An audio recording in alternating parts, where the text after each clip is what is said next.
السلام علیکم۔ ناول سہارا کون بنتا ہے، بقلم تنزیل الرحمن عریش، قسط نمبر 1۔ اگلے بینچوں پر بیٹھی رنگ برنگے لباس پہنے لڑکیوں میں عبایا پہنے نقاب پوش لڑکی نمایاں نظر آ رہی تھی۔ عمار نہ جانے کب سے پیچھے بیٹھا اس لڑکی کی پیٹھ کو گھور رہا تھا۔ وہ لڑکی جس کا نام تھا خولا، عجیب سا نام تھا۔ اس سے پہلے عمار نے یہ نام کبھی نہیں سنا تھا۔ وہ مائیگریشن کروا کر آئی تھی اس یونیورسٹی میں۔ اس کے آنے سے پہلے پورے ڈپارٹمنٹ میں عمار کی دھوم مچی تھی، لیکن جب سے یہ لڑکی آئی تھی وہ سیکنڈ پوزیشن پر جا رہا تھا۔ پریزنٹیشن ہو، ٹیسٹ ہو یا پروجیکٹ ورک ہو، وہ پہلے نمبر پر جا رہی تھی۔ ویسے تو عمار کو پہلے کبھی اس بات سے کوئی فرق نہیں پڑتا تھا کہ وہ سیکنڈ آئی یا فرسٹ، لیکن جب ہر میدان میں خولا آگے بڑھنے لگی تو نہ جانے کیوں اسے چڑ سی ہونے لگی تھی۔ بہت بار کوشش کی لیکن آگے نکلنے میں اسے ناکامی کا سامنا کرنا پڑ رہا تھا۔ فطرتاً بھی وہ لڑکی عجیب تھی، کسی لڑکے سے بات تک نہیں کرتی تھی۔ اگر کرے بھی تو لہجہ ایسا ہوتا کہ اگلا بندہ مطلب کی بات کے سوا کچھ کہہ ہی نہیں پاتا۔ عمار انہی سوچوں میں گم تھا اور ادھر سر راشد اپنا لیکچر ختم کر چکے تھے، لیکن ہمیشہ کی طرح ابھی بھی 15 منٹ باقی تھے۔ اس لیے وہ روٹین کی طرح کلاس سے سوال جواب کرنے لگے اور کہہ رہے تھے کہ اسلام ایک مکمل ضابطۂ حیات ہے۔ اگر دیکھا جائے تو اسلام ایک مذہب ہی نہیں، پوری سائنس ہے۔ اسلام سے زیادہ کوئی انسان کا خیر خواہ نہیں۔ جو چیز بری ہے اس سے روکتا ہے، جو چیز انسان کے لیے بہتر ہے اس کو کرنے کا حکم دیتا ہے۔ ہمیشہ کی طرح عمار کے ساتھ بیٹھے قاسم نے اپنی ٹانگ اڑائی اور کہنے لگا، سر، یورپ والے چائنا والے بچھو تک کھا جاتے ہیں، شراب وغیرہ پیتے ہیں، خنزیر کھاتے ہیں جس کا گوشت بہت ہی لذیذ ہوتا ہے، اور الٹا اس سے انہیں انرجی ملتی ہے اور وہ ترقی کرتے جا رہے ہیں۔ ہم پر یہ حرام ہے، لیکن ہمارے لیے یہ کیوں حرام ہے؟ اسے چھوڑنے کا کیا فائدہ؟ اس کی کیا لاجک بنتی ہے؟ پوری کلاس مڑ کر قاسم کو دیکھ رہی تھی، سوائے اس ایک خولا کے۔ وہ بس پینسل اپنی انگلیوں میں گھما کر اس سے کھیل رہی تھی۔ نہ جانے یہ لڑکی عام لڑکیوں کی طرح کیوں ریئیکٹ نہیں کرتی؟ عمار نے چڑھ کر سوچا۔ سر راشد گلا کھنکار کر بولے، جہاں حکم اللہ اور اس کے نبی صلی اللہ علیہ وآلہ وسلم کا آ جائے وہاں ہر بات، ہر لاجک ختم ہو جاتی ہے۔ لیکن سر قاسم نے اتنا کہا ہی تھا کہ سر راشد نے ٹوک کر کہا، قاسم میری بات پوری ہونے دیں، اور پھر ایک لمبا سانس لے کر بولے، جیسے میں نے پہلے کہا، اسلام نہ صرف ایک مذہب ہے بلکہ پوری سائنس ہے۔ میں صرف لاجک سے، سائنس کے حوالے سے آپ کے سوال کا جواب دیتا ہوں۔ قاسم، آپ ایک کام کرنا، ایک بچھو کو پکڑ کر اس کے ارد گرد دائرے میں آگ لگا دینا اور پھر مشاہدہ کرنا کہ وہ کیا کرتا ہے اور مجھے بتانا۔ یہ آپ کا ہوم ورک ہے۔ سر، آپ ابھی بتا دیں، سسپینس کیوں پیدا کر رہے ہیں؟ پوری کلاس نے احتجاج شروع کر دیا۔ عمار کو بھی اس ٹاپک پر اتنی دلچسپی پیدا ہو گئی کہ وہ باقی سب بھول کر سر راشد کو دیکھنے لگا۔ اوکے کہہ کر سر راشد گویا ہوئے۔ جب آپ ایسا کریں گے تو بچھو گھبرا کر وہاں سے بھاگ نکلنے کے لیے اپنا راستہ تلاش کرے گا، لیکن جب اسے راستہ نہیں ملے گا تو مایوس ہو کر اپنے آپ کو ڈنک مار کر خودکشی کر لے گا۔ اب قاسم، آپ ریسرچ کر لیجئے گا اور نوٹ کیجئے گا، جس علاقے اور ملکوں میں بچھو سب سے زیادہ کھائے جاتے ہیں وہاں کا خودکشی ریٹ باقی ملکوں کی نسبت زیادہ ہے۔ اس بات پر سائنس بھی متفق ہے کہ انسان جو کھاتا ہے اس چیز کی فطرت اور اس کا اثر دونوں کھانے والے کے جسم میں ٹرانسفر ہو جاتی ہیں۔ اب کون بتائے گا کہ پورک کیوں حرام ہے؟ کیا وجوہات ہیں؟ عمار سوچنے لگا، لو بھلا سائنس کی کلاس میں اس کا ذکر کیوں آ گیا؟ لیکن اس خولا کا ہاتھ بلند تھا۔ سر راشد نے مسکراتے ہوئے کہا، ایز آئی ایکسپیکٹڈ، جی مس خولا۔ ایک باوقار سی آواز کلاس میں گونجنے لگی، سر، اس کی ایک وجہ نہیں، کئی وجوہات ہیں۔ اس نے ہاتھ بلند کیا اور پہلی فنگر کھول کر کہا، نمبر 1، یہ چند ان غلیظ ترین جانوروں میں شمار ہوتا ہے جو پیشاب و پاخانہ سمیت ہر چیز کھا جاتا ہے۔ نمبر 2، دوسری انگلی کھولی، اس کے گوشت میں زہریلے مادے جذب کرنے کی صلاحیت عام گوشت سے کہیں زیادہ ہوتی ہے، اس لیے اس کا گوشت 30% زیادہ ٹاکسک ہوتا ہے۔ نمبر 3، تیسری انگلی کھولی، اس کے اندر جنسی اشتہا بہت زیادہ ہوتی ہے۔ نمبر 4، خولا کے ہاتھ کی چوتھی انگلی کھلی، یہ دنیا کا ایسا بے غیرت ترین جانور ہے جو جنسی تسکین کے لیے نر یا مادہ کا فرق نہیں دیکھتا۔ میرا خیال ہے اتنا کافی ہے، اس سب کے باوجود کوئی یہ لذیذ ترین گوشت کھانا چاہے تو کھا سکتا ہے۔ واضح ترین قاسم پر طنز کرتے ہوئے وہ بیٹھ گئی۔ پوری کلاس میں سنسنی اور خاموشی پھیلی تھی۔ باتیں ایسی تھیں کہ سب اس میں کھو کر پلکیں جھپکنا بھول چکے تھے۔ اپنے اوپر کیا گیا طنز سن کر قاسم میرے پہلو میں بیٹھا پیچ و تاب کھانے لگا اور دھیمی آواز میں غصے سے بولا، چھوڑوں گا نہیں اس کو۔ اتنے میں سر راشد کی آواز گونجنے لگی، ویل ڈن مس خولا، آپ نے کمال کر دیا۔ تو اب اگر آپ لوگ نوٹ کریں، جہاں یہ سب سے زیادہ کھایا جاتا ہے وہاں بے حیائی، جنسی بے راہ روی اور ہم جنس پرستی عروج پر ہے۔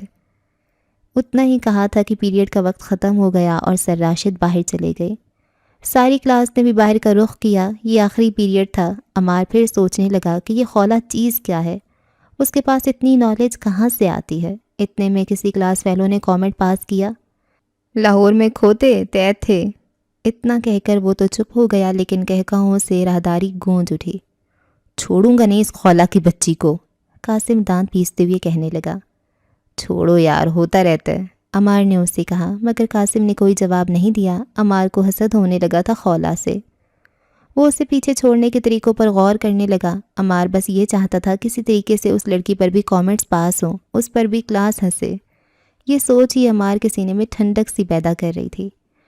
کچھ دنوں بعد شاید عمار کو موقع مل گیا۔ ایک اسائنمنٹ پر ڈسکشن کے لیے جب وہ سر راشد کے دفتر کے باہر پہنچا تو اسے اندر سے باتوں کی آواز آئی اور وہ خولا کی درد بھری آواز سن کر حیران رہ گیا۔ خولا کہہ رہی تھی، سر میں یہ ذلت برداشت نہیں کر سکوں گی اور کچھ الٹا سیدھا کر لوں گی۔ میں نے پہلے آپ کو انفارم کرنا بہتر سمجھا تاکہ آپ کو بعد میں گلہ نہ ہو۔ اس سے پہلے وہ کچھ اور بولتی، عمار ایکسائٹمنٹ میں اتنا کھویا ہوا تھا کہ اسے پتہ ہی نہ چلا کب اس سے زور سے دروازہ کھل گیا۔ اندر خولا دروازے کی طرف پیٹ کیے سر راشد کی طرف منہ کیے بیٹھی تھی۔ دروازہ کھلنے کی آواز پر وہ چونکی اور فوراً نقاب کر لیا۔ خولا نے اتنی تیزی دکھائی کہ عمار اس کے چہرے کی ایک جھلک بھی نہ دیکھ سکا۔ وہ ششتر رہ گیا۔ جو لڑکی میل سے بات کرنا گوارا نہیں کرتی تھی، وہ سر راشد کے سامنے بے نقاب بیٹھی تھی۔ کیا رشتہ تھا دونوں کا آپس میں؟ کیا پیار؟ نہیں، سر راشد کی عمر تو بہت زیادہ ہے۔ وہ پریشان کیوں تھی؟ اس کی آواز میں اتنا درد کیوں تھا؟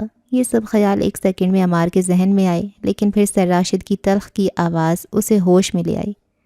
تمیز نہیں اندر آنے کی آپ کو؟ یہ کیا طریقہ ہے؟ ریئلی سوری سر، دستک دینی تھی مگر غلطی سے دروازہ اوپن ہو گیا، عمار نے گڑبڑا کر سرخ ہوتے سر راشد کے چہرے کو دیکھ کر کہا۔ اتنے میں خولا کرسی دھکیلتی ہوئی کھڑی ہو گئی اور کہنے لگی، اوکے سر میں چلتی ہوں، جو کہنا تھا کہہ دیا۔ یہ کہہ کر وہ آفس سے باہر چلی گئی۔ جی فرمائیے، سر راشد کے لہجے میں ابھی بھی تلخی باقی تھی۔ سر وہ ایک اسائنمنٹ ڈسکس کرنا تھا۔ یہ کہہ کر عمار اسائنمنٹ کے پوائنٹس کو ڈسکس کرنے لگ گیا، لیکن اس کا ذہن بدستور انہی الجھنوں میں الجھا تھا کہ خولا اور وہ بھی بے نقاب سر راشد کے سامنے کیوں بیٹھی تھی؟ وہ کیسی وارننگ دے رہی تھی؟ اس کے لہجے میں دکھ کیوں تھا؟ ڈسکشن کے بعد وہ آفس سے نکلا اور کینٹین کی طرف چلنے لگا۔ بہت سوچنے کے بعد بھی وہ اس گتھی کو سلجھا نہ سکا۔ کینٹین سے باہر سیڑھیوں پر قاسم اور جواد بیٹھے تھے۔ عمار بھی ان کے پاس بیٹھا تھا کہ خولا اپنی سہیلی رمشا کے ساتھ آتی دکھائی دی۔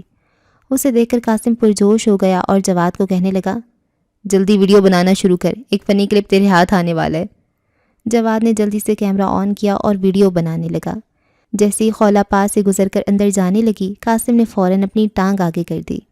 مقصد یہی تھا کہ خولا الجھ کر گر جائے۔ ایک لمحے کو تو لگا جیسے ایسا ہونے ہی والا ہے، کیونکہ خولا رمشا سے باتیں کرنے میں مصروف تھی۔ لیکن جیسے ہی قاسم نے اپنی ٹانگ آگے کی تو عمار کی نظر خولا کے پاؤں پر مرکوز تھی۔ ایک سیکنڈ کے کچھ ہی لمحے میں اس نے پاؤں کو اٹھتے دیکھا اور تھوڑا سا ٹانگ کی اوپر سے آگے گزرا ہی تھا کہ وہ فوراً واپس ہوا، جیسے دانستہ واپس لایا گیا ہو، اور پاؤں میں موجود کٹن جوتے کی ہیل قاسم کی پنڈلی پر آ کر ٹکی اور عمار نے صاف دیکھا کہ اس پاؤں پر واضح دباؤ ڈالا گیا اور ہیل قاسم کی پنڈلی کے گوشت میں گڑ سی گئی۔ قاسم نے تڑپ کر پاؤں پیچھے کھینچا، لیکن جو ہونا تھا ہو چکا تھا۔ پنڈلی پر واضح نیل پڑ چکا تھا اور کچھ بوندیں خون کی نظر آ رہی تھیں۔ تکلیف کی شدت سے قاسم نے ہونٹ بھینچ لیے۔ اوہ ویری ویری سوری، میں نے دیکھا نہیں، شان بے نیازی سے کہتی وہ آگے چلی گئی۔ قاسم اٹھا اور چلنے کی کوشش کی، لیکن ہڈی پر ہیل کا اتنا دباؤ پڑا تھا کہ قاسم مشکل سے لنگڑا کر چل رہا تھا۔ عمار نے اسے سہارا دیا تو اس نے قاسم کو کہتے سنا، اب بس بہت ہو گیا، اور ایک گالی دے کر کہنے لگا، اب اس کا میں وہ حشر کروں گا کہ اس کی نسلیں تک عبرت پکڑیں گی۔ عمار جانتا تھا قاسم ایک امیر گھرانے کا بگڑا لڑکا ہے اور لوز کیریکٹر کا مالک ہے۔ عمار نے بات رفع دفع کرنے کی خاطر کہا، چھوڑنا یار، یہ مصیبت بھی تم نے خود مول لی ہے۔ مگر قاسم نے ہاتھ جھٹکتے ہوئے کہا، بس چپ کر، تجھے بھی اس سے پریشانی ہے، تمہاری جگہ وہ لیتی جا رہی ہے۔ عمار نے ہنس کر کہا، ایسا تو چلتا رہتا ہے۔ مگر قاسم نے کوئی جواب نہ دیا، وہ نہ جانے کس سوچ میں گم تھا۔ عمار کو خولا کی عافیت خطرے میں نظر آنے لگی کیونکہ وہ قاسم سے اچھے طریقے سے واقف تھا۔ کبھی کبھی انسان پر ایسی کیفیت طاری ہو جاتی ہے کہ کچھ کرنے کو دل نہیں کرتا، بس اکیلے رہنے کا دل کرتا ہے، لیٹا رہے، نہ کوئی بلائے نہ کوئی چھیڑے، ایک بلا وجہ سی اداسی چھائی رہتی ہے۔ آج کل عمر پر بھی ایسی ہی کیفیت طاری تھی۔ ایک عام سے کمرے میں، جیسے عام طور پر مڈل کلاس طبقے کے ہوتے ہیں، وہ چارپائی پر لیٹا تھا۔ دل پر انجانا سا بوجھ تھا، بہت کوشش کے بعد بھی وہ اس کیفیت سے نہیں نکل پا رہا تھا۔ تنگ آ کر اٹھا، بائک کی چابی اٹھائی اور گاؤں سے باہر جانے والی سڑک پر بائک بھگانے لگا۔ چند میل بعد ویرانے میں چند گھر نظر آنے لگے جن کے درمیان ایک چھوٹی سی کچی مسجد تھی۔ اس نے بائک باہر کھڑی کی، اندر گیا، وضو کیا اور مسجد میں جا کر ممبر کے نزدیک بیٹھ گیا جہاں ایک سفید ریش بزرگ بیٹھے تھے جو امام مسجد بھی تھے۔ السلام علیکم بابا۔ عمر نے سلام کیا۔ بابا نے سر اٹھا کر عمر کو دیکھا اور مسکرا کر کہنے لگے، بہت کنجوس ہو۔ وہ کیسے بابا؟ عمر نے حیران ہو کر پوچھا۔ سلامتی بھیج دی، کیا جاتا تمہارا اگر رحمتیں اور برکتیں بھیجنے کی دعا بھی دے دیتے۔ بابا نے سادہ سے لہجے میں کہا تو عمر نے شرمندہ ہو کر کہا، السلام علیکم ورحمۃ اللہ وبرکاتہ۔ وعلیکم السلام ورحمۃ اللہ وبرکاتہ۔ بابا نے شگفتگی سے جواب دیا۔ کیسے ہو بیٹا؟ بابا نے مسکراتے ہوئے پوچھا۔ بہت پریشان ہوں بابا، عجیب سی اداسی ہے، کوئی وجہ بھی نہیں اس اداسی کی، بس اپنی زندگی سے مطمئن نہیں ہوں۔ ویسے تو سب ٹھیک ہے، لگی بندھی روٹین سے زندگی گزر رہی ہے، لیکن پھر بھی زندگی سے خوش نہیں ہوں، کوئی حل بتا دیں۔ عمر نے بے بسی سے بات کرتے ہوئے کہا۔ جب بھی کوئی پریشانی ہوتی وہ بابا کے پاس آ جاتا تھا، یہاں کر اسے لگتا تھا جیسے ساری پریشانیاں ختم ہو گئی ہیں، ایک عجیب سا سکون ملتا تھا۔ بھوکے ہو کھانا کھاؤ، بابا نے کہا۔ نہیں نہیں، بھوک نہیں ہے، تھوڑی دیر پہلے ہی کھانا کھایا تھا، عمر نے جلدی سے کہا۔ بیٹا تمہاری روح بھوکی ہے، اسے کھانا کھلاؤ، بابا نے مسکراتے ہوئے کہا۔ روح کو بھی بھوک لگتی ہے؟ عمر کو حیرت ہوئی۔ ہاں لگتی ہے، اب یہ بندے کی مرضی ہے وہ اس کا پیٹ کیسے بھرتا ہے۔ ذکر، ایمانداری، حلال روزی اور ہر نیکی سے روح کی صحت اچھی ہوتی ہے اور ہر گناہ سے روح کی صحت بگڑتی چلی جاتی ہے، لیکن پیٹ دونوں غذاؤں سے بھر جاتا ہے روح کا۔ بابا تھے تو سادہ سے لیکن باتیں بہت گہری کرتے تھے۔ بابا میں ولی بننا چاہتا ہوں، عمر نے حسرت سے کہا۔ اوہ یہ تو بہت آسان ہے، بابا نے ہنس کر کہا۔ وہ کیسے؟ اتنا آسان ہوتا تو ہر کوئی نہ بن جاتا، عمر نے حیرانگی سے کہا۔ سب کو میں پسند ہوتی ہے اس لیے سب نہیں بن پاتے، بس میں مار دو بن گئے ولی، بابا نے مسکراتے ہوئے کہا۔ لیکن یہ میں کیسے مارے ہیں؟ عمر نے دلچسپی سے پوچھا۔ اپنی مرضی چھوڑ کر رب کی مرضی ماننے سے میں ختم ہو جاتی ہے، بابا نے کہا۔ یہ بات تو سب کو پتہ ہے مگر کر نہیں پاتے بابا، آپ میری مدد کریں نا میری میں مارنے میں، عمر نے درد بھرے لہجے میں کہا۔ ٹھیک ہے، جتنا مجھ سے ہو سکا میں کروں گا۔ ایک کام آج سے شروع کرو، بس ایک کام، نظر کی حفاظت کرو بس۔ جاؤ 1 مہینہ یہ کام کرو پھر مجھے آ کر بتانا، بابا نے شفقت سے ہدایت دیتے ہوئے کہا۔ جی بابا یہ تو میں کر لوں گا، عمر نے بہت خوشی سے کہا۔ بیٹا یاد رکھنا نظر کی حفاظت جاندار چیزوں سے ہی نہیں بے جان چیزوں سے بھی کرنا، بابا نے زور دے کر کہا۔ جاندار چیزوں کی تو سمجھ آ گئی، بے جان چیزوں سے نظر کی حفاظت، اس کا کیا مطلب بابا؟ عمر نے حیرت کی شدت سے کہا۔ جاؤ بیٹا یہ کام شروع کرو، تمہیں سمجھ آ جائے گی، بابا نے مسکراتے ہوئے کہا۔ عمر ضد نہ کر سکا، وہ جانتا تھا کہ بابا کی ہر بات کے پیچھے کوئی حکمت ہوتی ہے اور یہ عمر بہت بار دیکھ چکا تھا۔ وہ چپ رہا اور سلام کر کے واپس ہو لیا۔ وہ دل میں ارادہ کر رہا تھا کہ جیسے بابا نے کہا ہے ویسا کروں گا، دیکھتے ہیں کیا نتیجہ نکلتا ہے۔ بعد میں جو نتیجہ نکلا وہ عمر کے وہم و گمان میں بھی نہیں تھا۔ خولا اپنے کمرے میں بیٹھی لیپ ٹاپ پر اسائنمنٹ بنانے میں مصروف تھی کہ دروازہ کھلا اور اس کی 10 سالہ بھتیجی اندر آئی۔ تھی تو وہ خولہ کی آپی کی بیٹی، لیکن 10 سالہ ام ہانی اسے آپی کہہ کر ہی پکارتی تھی۔ ام ہانی نے معصوم سے لہجے میں کہا، آپی ایک سوال پوچھنا تھا۔ ہاں ہاں پوچھو، خولہ نے لیپ ٹاپ بند کر کے اسے گود میں بٹھاتے ہوئے کہا۔ آپی وہ کون سا پرندہ ہے جس کے سر پر ٹانگیں ہیں؟ ہانی نے سادگی سے پوچھا۔ یہ سوال کس نے پوچھا ہے؟ خولہ نے ہنسی دباتے ہوئے پوچھا۔ بھائی نے پوچھا ہے، وہ کہہ رہا تھا کہ تم نالائق ہو، تمہیں کچھ نہیں آتا۔ میں نے بھی غصے سے کہا جو مرضی سوال پوچھ لو، اس نے یہ سوال پوچھا ہے، میری کتاب میں اس کا جواب نہیں ہے اور مجھے ثابت کرنا ہے میں نالائق نہیں ہوں۔ ہانی نے پریشان ہو کر کہا۔ اوہ یہ تو کوئی مشکل سوال نہیں ہے، خولہ نے مسکراتے ہوئے کہا۔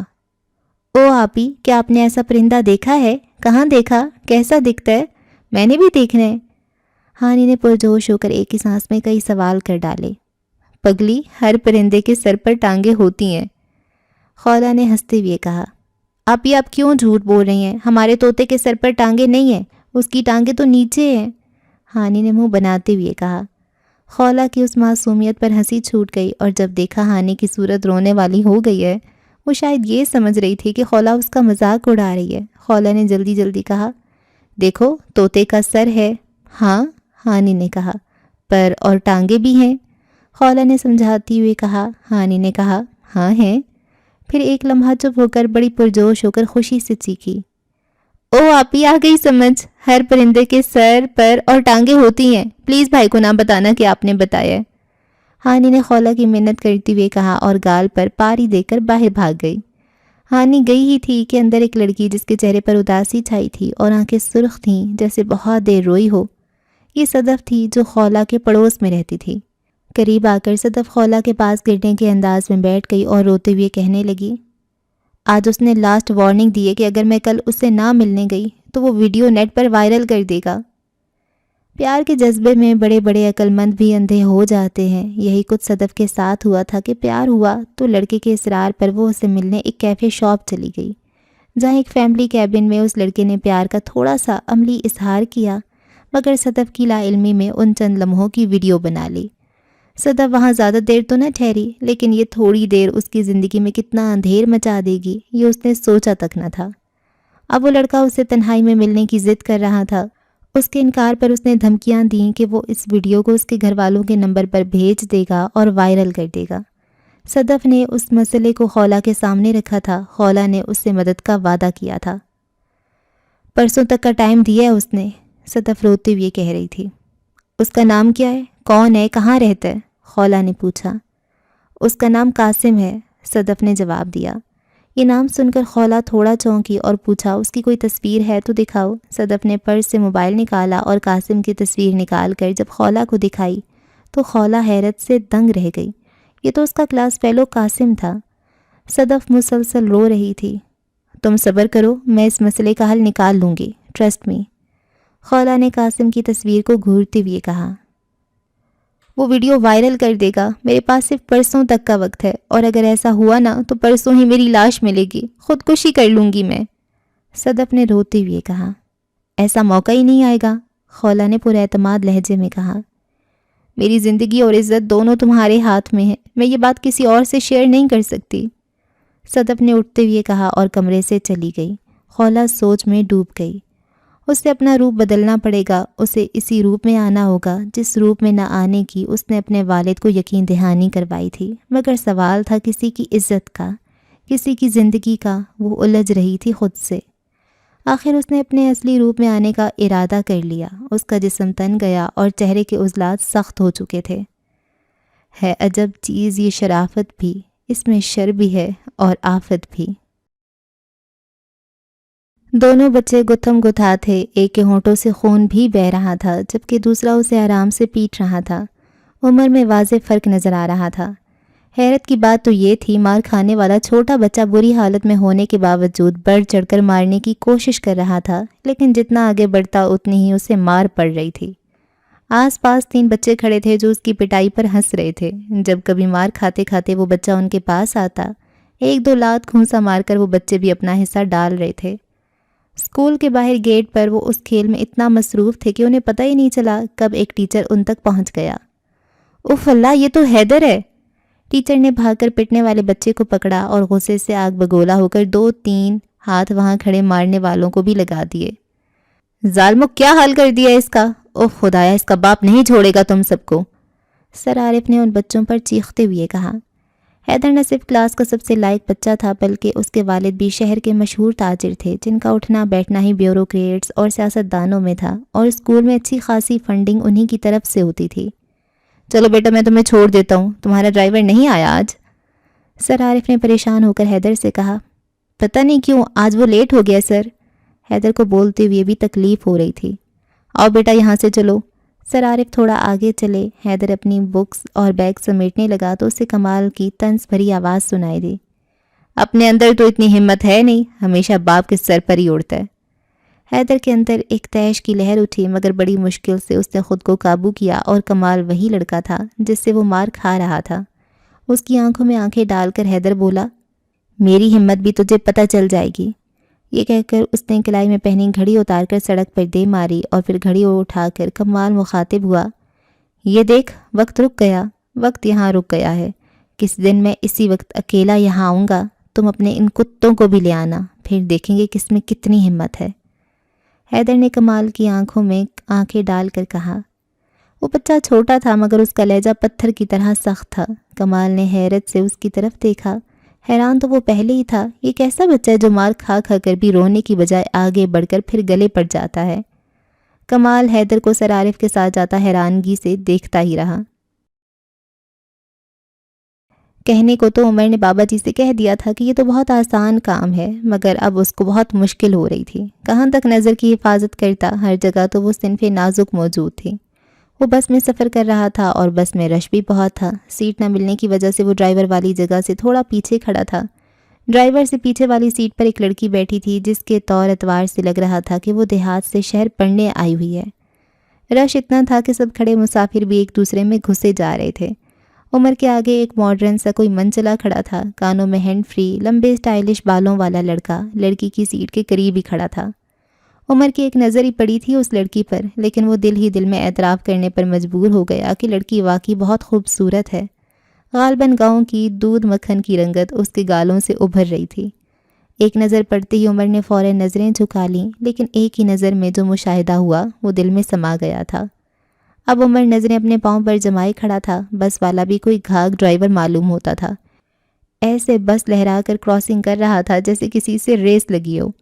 بس اب کافی دیر سے ہموار سڑک پر گامزن تھی۔ اچانک چٹاخ چٹاخ کی 2 گونجدار آوازوں سے بس گونج اٹھی۔ آواز اتنی زیادہ تھی کہ بس کی آخری سیٹوں پر بیٹھے مسافر بھی اٹھ اٹھ کر دیکھنے لگے۔ آوازیں عمر کے اتنے قریب سے آئی تھیں کہ عمر اچھل سا گیا۔ گھبرا کر اوپر دیکھا تو وہ لڑکی اپنی سیٹ سے اٹھ کھڑی تھی اور اس کا چہرہ لال بھبوکا ہو رہا تھا۔ دونوں ہاتھ کمر پر رکھ کر اس کی غضبناک نظریں اس لڑکے پر تھیں جو عمر سے آگے کھڑا تھا، اور وہ لڑکا دونوں ہاتھ گالوں پر رکھے خوف زدہ سا اس لڑکی کی طرف دیکھ رہا تھا۔ غالباً یہ غصے کی شدت تھی کہ لڑکی اردو بولنا بھول گئی اور اپنی مادری زبان میں وہ سنانا شروع کی جو اس لڑکے نے کبھی خواب میں بھی نہیں سنی ہوں گی۔ وے بغیرتا، تینوں شرم نہیں آندی؟ 1 واری ہتھ لگا، 2 واری لگا، 3 واری لگا، میں اپنی جا تو پری بھی ہوئیاں کہ تیرا ہتھ نہ لگے۔ تینوں پھر سمجھ نہیں آنی؟ کی سمجھا سی تو؟ میں چپ کر کے بہ کے برداشت کرتی رواں گی؟ کوئی اپنی خاندان دی سمجھا سی مینوں؟ میں تیرا او حشر کر دینا، تیرے کول بین بھی نہیں ہونا۔ وہ لڑکا ششتر سا نظریں جھکا کر کھڑا رہا اور پوری بس یہ تماشا دیکھ رہی تھی۔ اس کے بعد لان تان شروع ہو گئی۔ وہ تو شکر ہے کنڈکٹر نے بس رکوا کر اس لڑکے کو اتار دیا، ورنہ شاید سب موقع غنیمت جان کر اس پر پل پڑتے۔ یہ واقعہ اتنا تیزی سے ہوا تھا کہ عمر اپنا ارادہ اور بابا سے کیا معاہدہ بھول گیا تھا اور بے ساختگی سے لڑکی کی طرف دیکھتا رہا تھا، جو اب ایسے آرام سے اپنی سیٹ پر بیٹھی تھی جیسے کچھ ہوا ہی نہ ہو۔ چند ثانیہ بعد عمر کو یاد آیا کہ اس نے کیا کرنا تھا اور کیا کر رہا ہے۔ فوراً عمر نے اپنی نظروں کو جھکا لیا۔ تھوڑی دیر میں بس اڈے پر پہنچ چکی تھی۔ عمر سے پہلے وہ لڑکی اتری۔ جب عمر اتر کر روڈ کراس کرنے لگا تو پیچھے سے اس لڑکی نے آ کر مخاطب کیا، اتنے شریف بھی نہ بنو کہ دنیا میں موجود بدمعاش بھی نظر نہ آئیں۔ عمر نے پیچھے مڑ کر دیکھا اور منمنایا، آپ کیا کہہ رہی ہیں؟ وہ لڑکی دھیرے سے مسکرائی اور کہنے لگی، ایک لڑکی حیا سے سمٹی بیٹھی بھی رہے تب بھی اس کی چھٹی حص ہر طرف دیکھ لیتی ہے، وہ ہر نظر کو پہچان لیتی ہے، کون کس نظر سے دیکھ رہا ہے۔ یہ کہہ کر لڑکی آگے بڑھ گئی۔ عمر اس کی باتوں پر غور کرنے لگا اور پھر اپنے آپ کو کوسنے لگا، کیونکہ بات کرتے وقت اس کی نظریں بھی لڑکی پر تھیں، حالانکہ وہ نظریں جھکا کر بھی بات کر سکتا تھا۔ جو کام بہت آسان سمجھا تھا وہ کافی مشکل لگ رہا تھا۔ برسوں کی عادت کہاں ایک دن میں چھوٹتی ہے۔ سر راشد کا لیکچر دینے کا انداز سب سے الگ تھا۔ وہ ہمیشہ لیکچر کے آخری 10-15 منٹ بچا کر مختلف موضوعات پر بات کرتے تھے۔ آج بھی وہ لیکچر کے آخر میں سیرت نبی صلی اللہ علیہ وآلہ وسلم کے موضوع پر بات کرتے ہوئے کہہ رہے تھے، ہمارے نبی صلی اللہ علیہ وآلہ وسلم قیامت تک کے رہبر اور رہنما ہیں۔ انہوں نے جب اتنی بات کی تو قاسم اپنی جگہ سے اٹھ کر کھڑا ہو گیا۔ اس کا تعلق لبرل اور میرا جسم میری مرضی جیسے نظریات رکھنے والے طبقے سے تھا۔ اسے ہمیشہ ہی ایسے موضوعات سے چڑ تھی۔ سر راشد نے قاسم کی طرف دیکھا اور پوچھا، بولو کیا بات ہے؟ قاسم کہنے لگا، دیکھیں میں صرف دلیل اور حجت کے طور پر کلیئر کرنا چاہ رہا ہوں کہ آج کا دور سائنسی دور ہے، راکٹ ٹیکنالوجی، ہائیڈروجن بموں کا دور ہے، آج پراکسی وارز کا دور ہے، تلواروں سے جنگیں وغیرہ لڑنے کا دور گزر چکا ہے۔ آج اب اس وقت موجودہ عالمی حالات کے تناظر میں حضور صلی اللہ علیہ وآلہ وسلم کیسے رہنمائی کر رہے ہیں، کیا ہدایات دے رہے ہیں؟ قاسم چالاک تھا، بات بھی اس انداز میں کی کہ اسے گستاخ بھی نہ سمجھا جائے اور اعتراض بھی ہو جائے۔ اس کی بات سن کر ساری کلاس میں خاموشی چھا گئی، اور اس بار تو خولا نے بھی مڑ کر قاسم کی طرف دیکھا، مگر عمار نے اس کی آنکھوں میں دیکھا تو اسے عجیب سا احساس ہوا۔ قاسم کی طرف دیکھتے ہوئے خولا کی نظروں میں عجیب سی کیفیت اور چمک تھی، جیسے شکار کی طرف بڑھتے درندے کی آنکھوں میں چمک ہوتی ہے۔ سر راشد بھی کچھ لمحوں کے لیے چپ ہو گئے۔ پوری کلاس کی نظریں اب سر راشد پر تھیں۔ کیا کوئی ہے جو قاسم کی بات کا جواب دے سکے؟ سر راشد نے استفسار کرتے ہوئے پوچھا، لیکن کلاس میں سب خاموش رہے۔ غالباً رٹے رٹائے جواب تو سب دے سکتے تھے، مگر دلیل کے ساتھ موجودہ عالمی حالات کے مد نظر حضور صلی اللہ علیہ وآلہ وسلم کیسے رہبری کر رہے ہیں، اس کا جواب چند لوگ ہی دے سکتے ہیں۔ ساری کلاس پر خاموشی چھائی تھی۔ سوال ہی ایسا تھا جس کا مسلمان ہو کر بھی جواب نہ دینے پر شرمندگی واجب تھی۔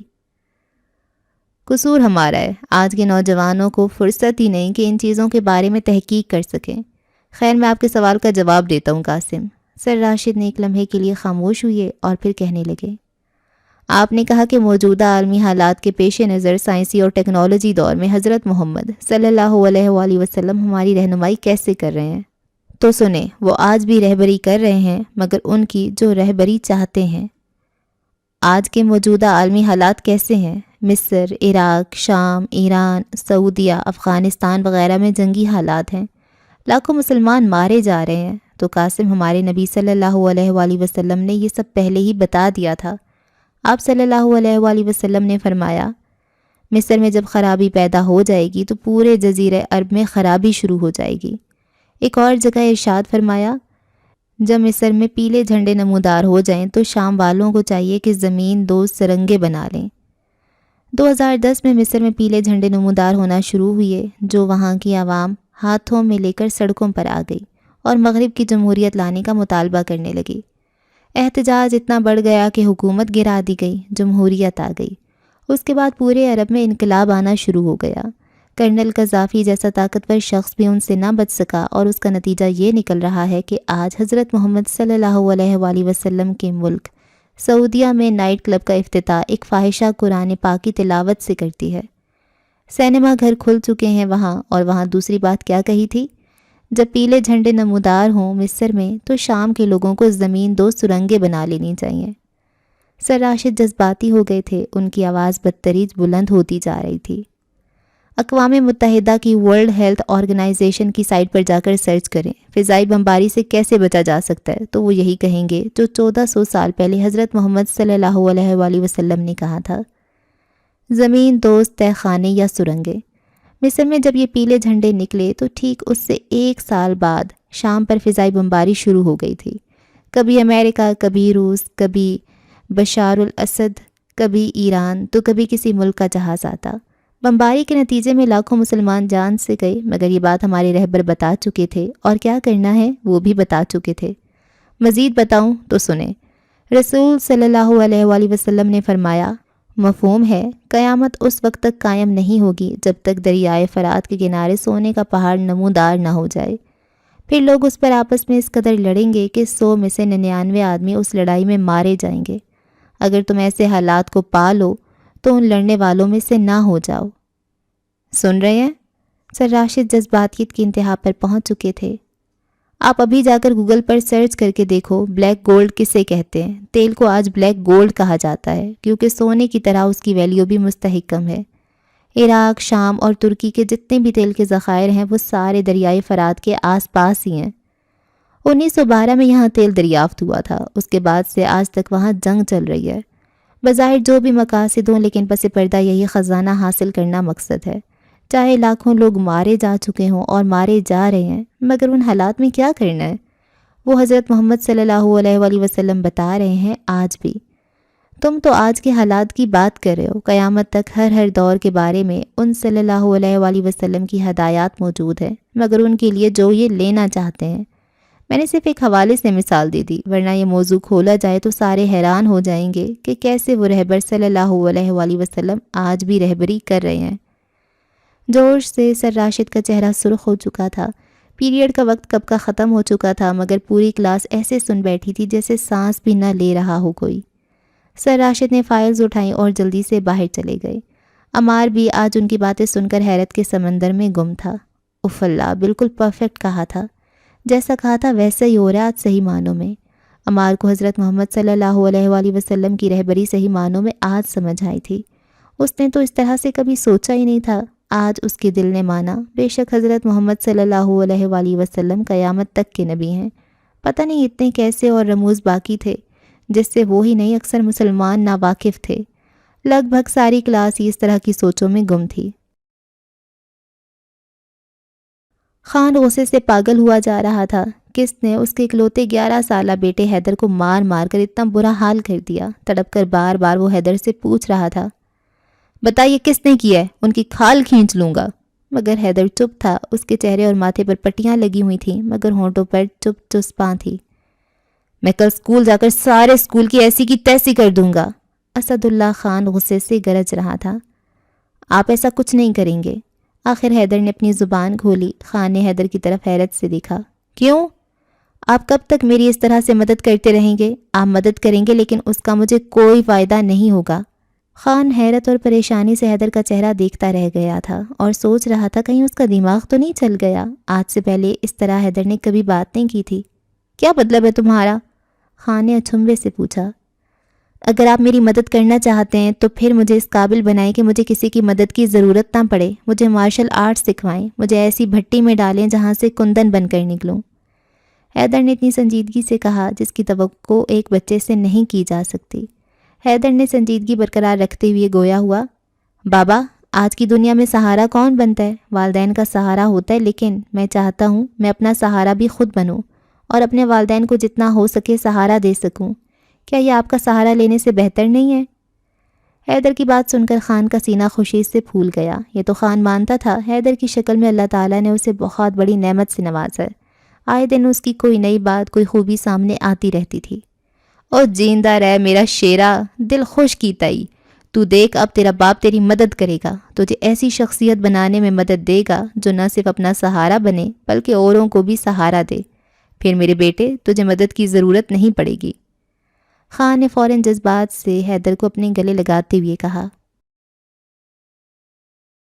عمر کو کافی مشکلوں کے بعد اب آسانی ہونے لگی تھی۔ اب وہ نظریں جھکا کر چلتا تھا۔ یونیورسٹی بھی کھل چکی تھی، نیا ٹرم سٹارٹ ہو چکا تھا، لیکن اس نے اپنی روٹین بنا لی تھی۔ نظریں جھکا کر چلنا، نظریں جھکا کر بات کرنا۔ اپنی دلچسپی کی خاطر وہ سفر کرتے ہوئے ہینڈ فری لگا لیتا اور تلاوت ترجمے کے ساتھ سنتا رہتا۔ یہ کبھی کبھی فیس بک استعمال کر لیتا تھا۔ ایک ہفتہ ایسا کرنے کے بعد اس کو ایسا کرنے کا پہلا پھل ملا۔ عمار یونیورسٹی سے فری ہو کر قاسم اور جواد کے ساتھ کینٹین چلا گیا۔ وہاں 1 گھنٹہ گپ شپ لگا کر وہ گھر جانے کے لیے رخصت ہوئے۔ ان کی تقریباً روز کی یہی روٹین تھی۔ وہ اپنی گاڑی پر گھر کی طرف جا رہا تھا۔ قاسم کی گاڑی کافی آگے جا چکی تھی۔ اس نے یو ٹرن لے کر واپس ہونا تھا کیونکہ اس کا اور عمار کا گھر مخالف سمتوں میں تھا۔ قاسم کی گاڑی یو ٹرن لے کر واپس دوسرے روڈ پر آ چکی تھی۔ قاسم نے بائک کا اشارہ کیا تو عمار نے بھی ہاتھ ہلا کر بائک کا اشارہ کیا، لیکن اچانک اسی وقت ون وے کی خلاف ورزی کرتے ہوئے ایک بائک قاسم کی گاڑی سے آ ٹکرائی۔ یہ تو شکر ہے قاسم کی گاڑی اور بائک کی رفتار آہستہ تھی، ورنہ بائک والے کا شاید کچھ عمر نکل جاتا، لیکن پھر بھی بائک ٹکرا کر گری اور سوار بھی نیچے گر پڑا اور اٹھ نہ سکا اور زمین پر ہی لیٹ گیا۔ حیرت کی بات یہ تھی بائک سوار نے گرمی ہونے کے باوجود کافی موٹی جیکٹ پہن رکھی تھی، سر پر بلیک ہیلمٹ، سیاہ جیکٹ، وہ سر سے پاؤں تک سیاہ پوش لگ رہا تھا۔ قاسم گالیاں دیتا ہوا نیچے اترا اور غصے سے بائک سوار کے پاس جا پہنچا۔ جیسے ہی قاسم سیاہ پوش کو کندھے سے پکڑ کر اٹھانے کے لیے جھکا، اچانک سیاہ پوش کا جسم تڑپا اور جو منظر حیرت اور سراسیمگی سے عمار نے دیکھا اس نے عمار کو بریک لگانے پر مجبور کر دیا تھا۔ سیاہ پوش نے تڑپ کر قاسم کے چھونے سے پہلے ایک زوردار ہاتھ گھمایا اور اس کا مکہ جھکتے ہی قاسم کی کنپٹی پر لگا۔ قاسم کا سر زور سے جا کر بونٹ سے لگا۔ سیاہ پوش اٹھ کھڑا ہوا۔ جیسے ہی قاسم کا سر ٹکرایا اسی لمحے سیاہ پوش نے دوسری بار مکہ لہرایا اور زور سے کنپٹی پر رسید کر دیا۔ قاسم لہرا کر زمین بوس ہو گیا۔ عمار پیچھے کھڑی گاڑیوں کی پرواہ کیے بغیر کار کا دروازہ کھول کر بھاگا۔ یو ٹرن لے کر آنے میں وقت لگنا تھا۔ جنگلہ پھلانگتے ہوئے اس نے دیکھا سیاہ پوش قاسم کی گاڑی میں سے کچھ اٹھا کر بائک سیدھی کر رہا تھا۔ عمار نے دوڑتے ہوئے بائک والے سیاہ پوش کو پکڑنے کی کوشش کی، مگر جنگلہ پھلانگتے سے لے کر بائک تک پہنچنے تک کا وقت سیاہ پوش کے لیے کافی تھا۔ اس نے بائک سٹارٹ کی اور تیز رفتاری سے آگے نکل گیا۔ عمار نے قاسم کی گاڑی سے اس کا پیچھا کرنے کا سوچا، مگر پھر اس کی نظر قاسم پر پڑی جو بے سدھ لیٹا تھا اور اس کے سر سے خون بہہ رہا تھا۔ عمار نے جلدی سے اسے اٹھایا اور گاڑی کی پچھلی سیٹ پر بٹھا دیا۔ جلدی سے اپنی گاڑی کو سائیڈ پر لگا کر قاسم کی گاڑی کو نزدیکی ہسپتال کی طرف دوڑا دیا۔ ہسپتال پہنچتے ہی قاسم کو ایمرجنسی میں لے جایا گیا، جبکہ عمار نے فوراً قاسم کے والد کو فون کر کے ہسپتال پہنچنے کا کہا اور خود ڈاکٹر کی طرف بڑھ گیا۔ ڈاکٹر صاحب کوئی گہری چوٹ تو نہیں آئی؟ عمار نے تشویش سے پوچھا۔ نہیں، ایسی کوئی بات نہیں ہے، بس نازک حصے پر ضرب لگائی گئی ہے جس کی وجہ سے بے ہوش ہو گیا۔ سر کا زخم بھی گہرا نہیں ہے، بینڈیج کر دیا اور انجیکشن بھی لگا دیے، 5 منٹ تک ہوش آ جائے گا، ڈاکٹر نے کہا اور باہر چلا گیا۔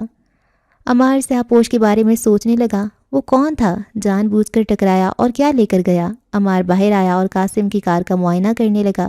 قاسم کا موبائل اور لیپ ٹاپ دونوں غائب تھے۔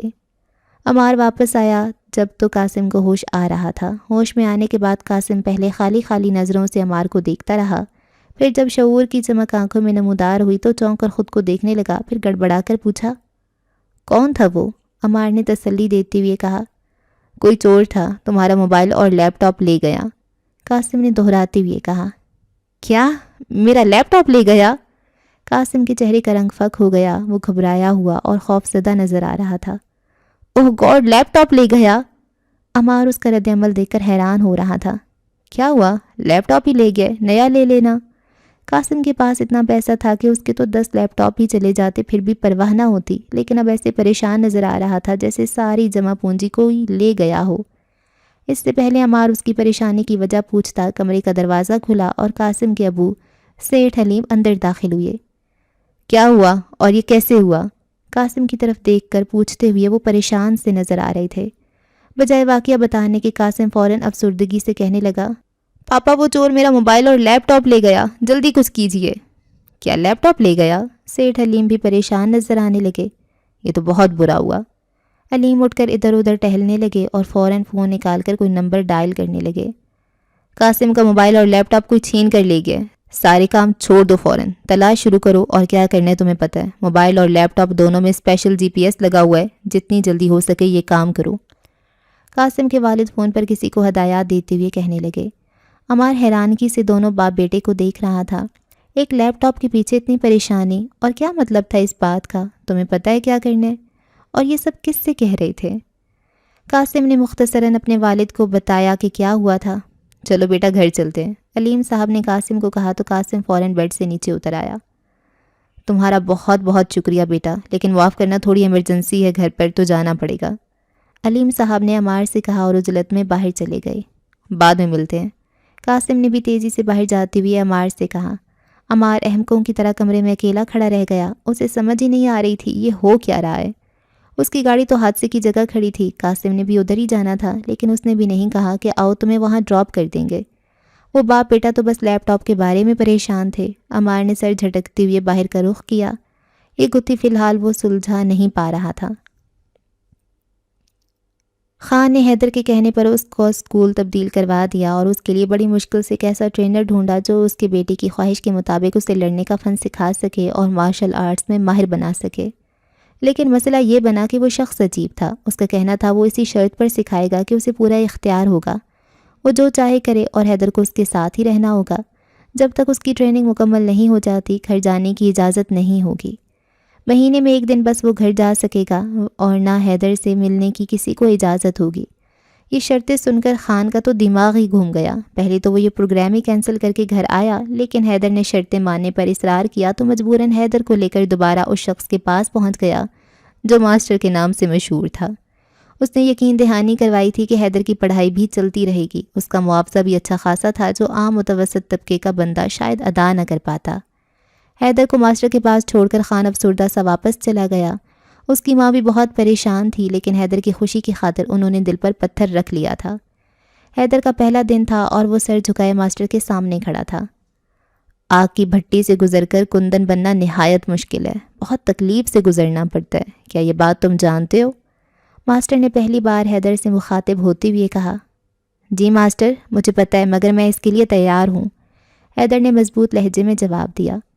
چلو دیکھتے ہیں، ماسٹر نے کرسی سے اٹھتے ہوئے کہا۔ حیدر کے سامنے سے گزرتے ہوئے ماسٹر کی لات آہستہ سے گھومی اور حیدر کی پنڈلی سے ذرا نیچے پتہ نہیں کون سی رگ پر لگی۔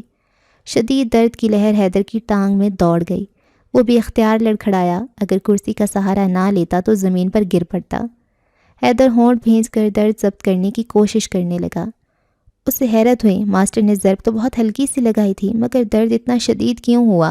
اس سے پہلے وہ کچھ اور سوچتا، ماسٹر کی لات ایک بار پھر گھومی اور اسی جگہ دوبارہ لگی۔ اس بار حیدر اپنے منہ سے نکلنے والی چیخ نہ روک سکا اور ساتھ ہی زمین پر گر گیا۔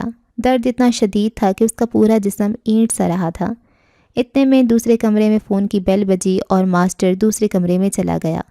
درد کی شدت سے حیدر کی آنکھیں نم ہو گئیں۔ چند لمحوں کے بعد ماسٹر کمرے میں آیا اور آتے ہی کہنے لگا، یہاں سے جاتے ہوئے تمہارے ابو کا شدید ایکسیڈنٹ ہو گیا اور وہ انتہائی سیریس حالت میں ہاسپٹل میں ایڈمٹ ہیں۔ حیدر تڑپ کر اٹھا، درد کی لہر تو اٹھی مگر اس نے پرواہ نہ کی۔ درد تکلیف سب بھول چکا تھا، بس دل چاہ رہا تھا کہ اڑ کر اپنے ابو کے پاس چلا جائے۔ پلیز مجھے جلدی ان کے پاس لے چلیں، حیدر نے گڑ گڑاتے ہوئے کہا۔ چلو، یہ کہتے ہوئے ماسٹر باہر کی طرف چلے تو حیدر دوڑتے ہوئے ان کے پیچھے جانے لگا۔ درد کی لہریں مسلسل اٹھ رہی تھیں، لیکن حیدر کا ذہن اپنے ابو کی طرف الجھا تھا۔ پارکنگ میں کار کے پاس پہنچ کر ماسٹر اچانک مڑا اور حیدر کی طرف دیکھ کر کہنے لگا، چلو واپس کمرے میں۔ حیدر نے ہراساں ہو کر کہا، مگر میرے ابو، ماسٹر نے اطمینان سے کہا اور واپس کمرے کی طرف چل پڑا۔ تمہارے ابو کو کچھ نہیں ہوا، میں نے جھوٹ بولا تھا کیونکہ تمہیں پہلا سبق سکھانا تھا۔ یہ کیسا سبق ہے؟ پریشان و حیران حیدر بھی ان کے پیچھے کمرے کی طرف چل پڑا۔ کمرے میں پہنچ کر ماسٹر ایک کرسی پر بیٹھ گیا جبکہ حیدر ان کے سامنے کھڑا ہو گیا۔ ایک بات بتاؤ ایمانداری سے، اگر میں تمہیں تمہارے ابو کے بارے میں یہ حادثے والا جھوٹ نہ بولتا تو کیا اس حالت میں تم دوڑتے ہوئے باہر جاتے؟ سوچ کر بتاؤ۔ حیدر سوچنے لگا۔ درد شدید تھا اس وقت، لیکن اپنے ابو کے بارے میں سن کر وہ سب کچھ بھول گیا تھا۔ پہلے تو یہ حالت تھی کہ شاید وہ کھڑا نہ ہو پاتا، لیکن ابو کا سن کر نہ جانے کہاں سے اتنی قوت ارادی اور برداشت آ گئی تھی کہ وہ درد کو نظر انداز کر کے بھاگنے لگا تھا۔ ہاں، اگر ایسی بات نہ سنتا تو وہ ایسی قوت کا مظاہرہ نہیں کر سکتا تھا۔ نہیں سر، میں اگر وہ بات نہ سنتا تو شاید اس طرح کا رد عمل ظاہر نہ کر پاتا، حیدر نے آہستہ سے جواب دیا۔ کیوں نہیں کر پاتے؟ تم وہی درد وہی، پھر کیوں نہیں ایسا کر پاتے؟ ماسٹر نے پوچھا تو حیدر کوئی جواب نہ دے سکا۔ اوکے، میں بتاتا ہوں۔ اکثر نوٹ کیا ہوگا کہ بعض اوقات ہمیں سر، ٹانگ یا جسم کے کسی اور حصے میں درد ہوتا ہے تو وہ محسوس ہوتا رہتا ہے، تکلیف ہوتی رہتی ہے، لیکن اگر اس وقت بے دہانی میں کوئی ایسی چیز سامنے آ جائے جس میں بہت زیادہ دلچسپی پیدا ہو جائے تو ہم اس میں کھو جاتے ہیں۔ مثلاً کوئی دلچسپ سی فلم یا کسی بچے کی کوئی کیوٹ سی حرکتیں یا اس طرح کا کوئی اور دل فریب منظر سامنے آ جائے تو جب تک وہ منظر یا چیز سامنے رہتی ہے تب تک ہم درد کو بھولے رہتے ہیں، لیکن جیسے ہی وہ منظر یا چیز سامنے سے ہٹ جائے یا ختم ہو جائے تو پھر سے درد کا احساس ہونے لگ جاتا ہے۔ ماسٹر خاموش ہو گیا تھا۔ حیدر نے دل ہی دل میں اعتراف کیا کہ ماسٹر بالکل درست کہہ رہے ہیں۔ کیا اس وقت درد ختم ہو جاتا ہے جب ہم اپنی دلچسپ چیز میں کھوئے ہوتے ہیں؟ نہیں، درد ہوتا ہے مگر ہم اپنے ذہن کو دوسری طرف اتنا الجھا لیتے ہیں کہ وہ درد کا احساس محسوس نہیں کر پاتا۔ یہی ہم عام روٹین میں بھی کر سکتے ہیں، درد کو کنٹرول کر سکتے ہیں۔ اپنی سوچ اور ذہن پر قابو پا کر عموماً درد اتنا ہوتا نہیں ہے جتنا ہم محسوس کرتے ہیں۔ یہ درد کا خوف اور احساس ہوتا ہے جو درد کی شدت میں تقریباً 10% اضافہ کر دیتا ہے۔ ہم اگر چاہیں تو درد کی اصل شدت سے درد کو 10% کم محسوس کر سکتے ہیں، ماسٹر نے سمجھاتے ہوئے کہا۔ یہیں سے تمہاری ٹریننگ کا آغاز ہوگا، درد پر قابو پانا، ماسٹر نے اٹھتے ہوئے کہا۔ حیدر کے دل میں ماسٹر کے لیے اچانک بہت زیادہ عزت پیدا ہو گئی تھی۔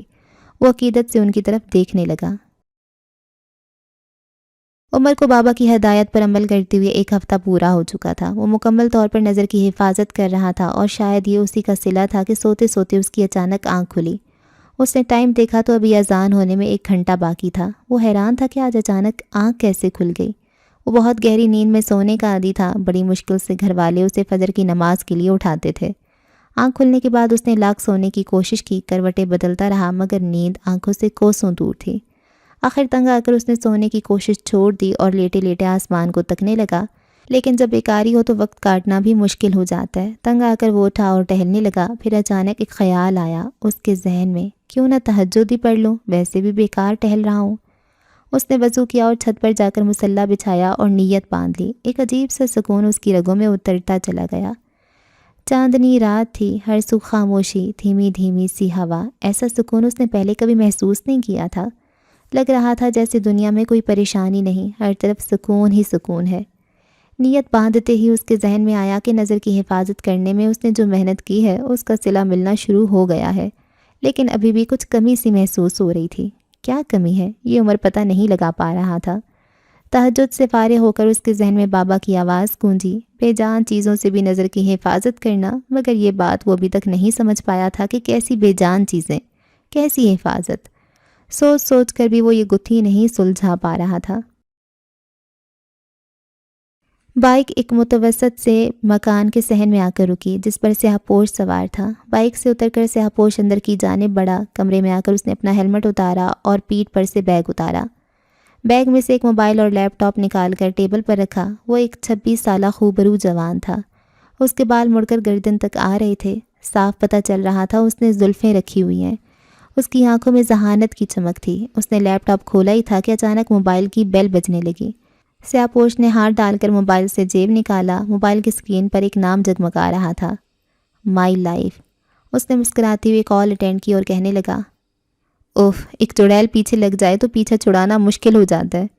وہ مسکراتے ہوئے کہنے لگا، چڑیل بھی نیک بندوں کے پیچھے نہیں لگتی بلکہ ان سے دور بھاگتی ہے۔ دوسری طرف سے خولا کی مسکراتی ہوئی آواز سنائی دی، اوف، اس کے پاس ہر بات کا جواب ہوتا ہے۔ ذہانت بھرا جواب سن کر وہ سر پر ہاتھ پھیرتے ہوئے سوچنے لگا، کہاں ہو تم؟ اس نے بات کا رخ بدلتے ہوئے کہا، تم اپنے میدان جنگ سے لوٹے ہو، میں اپنے مورچے پر موجود ہوں کیونکہ میری چھٹی حص مسلسل خطرے کا الارم بجا رہی ہے۔ خولا کی فکر مند سی آواز آئی، جیسا قاسم کے گھر کا حساب کتاب ہے، اس حساب سے تو کوئی فکر کی بات نہیں ہونی چاہیے، ایک لیپ ٹاپ ہی تو ہے۔ اس نے حیران ہوتے ہوئے کہا، جانتی ہوں، مگر پھر بھی نہ جانے کیوں گڑبڑ کا احساس ہو رہا ہے۔ تم جلدی سے پلان کے مطابق ہر چیز وائنڈ اپ کرو جتنی جلدی ہو سکے۔ خولا نے تیزی سے کہا، تم بھی یہیں آ جاؤ۔ اس نے جلدی سے کہا، نہیں، جب تک مطلع صاف نہیں ہوتا میں اپنے مورچے پر موجود رہوں گی۔ خولا نے جواب دیا اور کال کاٹ دی۔ وہ دونوں نہیں جانتے تھے کہ مطلع صاف ہونے کی بجائے خراب ہونا شروع ہو گیا ہے، کیونکہ ان سے کچھ میل دور ایک کمرے میں کمپیوٹر پر بیٹھا شخص اچانک مڑا اور کہنے لگا، سر، لوکیشن ٹریس ہو گئی ہے۔ اس کے سامنے سیٹھ حلیم اور قاسم کھڑے تھے، جو نہ جانے کیوں ایک لیپ ٹاپ کے لیے اپنی نیندیں حرام کر رہے تھے۔ سیٹھ حلیم اور قاسم اپنے سیکیورٹی انچارج نعمان کی بات سن کر آگے بڑھے اور تفصیل پوچھنے لگے۔ وہ انہیں تفصیل بتانے لگا، قاسم تم نعمان کے ساتھ جاؤ اور نعمان تم 4-5 بندے ساتھ لے لو اور فوراً موقع پر پہنچو۔ جو بھی ہوا اگر راز ہمارا ہی ہے تو ٹھیک، ورنہ تم جانتے ہو تمہیں کیا کرنا ہے۔ علیم صاحب نے ہدایات دیتے ہوئے کہا، یس سر، آپ بے فکر ہو جائیں، میں سب ہینڈل کر لوں گا۔ نعمان نے پسٹل بیلٹ میں اڑستے ہوئے اور سائڈ پر رکھی گن اٹھاتے ہوئے تیزی سے کہا، پھر قاسم کے ہمراہ باہر نکل گیا۔ خولا ایک جوس کارنر میں کھڑکی کے پاس بیٹھی تھی۔ اس کی نظریں سڑک کے پار ایک بنگلے کے گیٹ پر تھیں۔ اچانک گیٹ کھلتا ہوا دکھائی دیا تو خولا چونکی۔ گیٹ سے باہر ایک کار آئی جس کی ڈرائیونگ سیٹ پر قاسم بیٹھا تھا۔ اس کے ساتھ والی سیٹ پر ایک آدمی جو کہ حلیے سے کوئی گارڈ لگ رہا تھا وہ بیٹھا تھا۔ اس آدمی کے ہاتھوں میں ایک لیپ ٹاپ تھا۔ اس نے ایک ہاتھ سے ایک سمت کی طرف اشارہ کیا اور گاڑی اس سمت کی طرف روانہ ہونے لگی۔ اس کار کے پیچھے ایک اور کار نظر آئی جس میں بھی گارڈ سوار تھے۔ وہ کار بھی قاسم کی کار کے پیچھے چل پڑی۔ خولہ تیزی سے اٹھی، بل پہلے ہی پے کر چکی تھی۔ وہ تقریباً بھاگتی ہوئی پارکنگ میں آئی اور بلیک کلر کی سیوک ہونڈا کا دروازہ کھول کر اندر بیٹھی، پھر تیزی سے اسی سمت روانہ ہوئی جس طرف قاسم کی گاڑی روانہ ہوئی تھی۔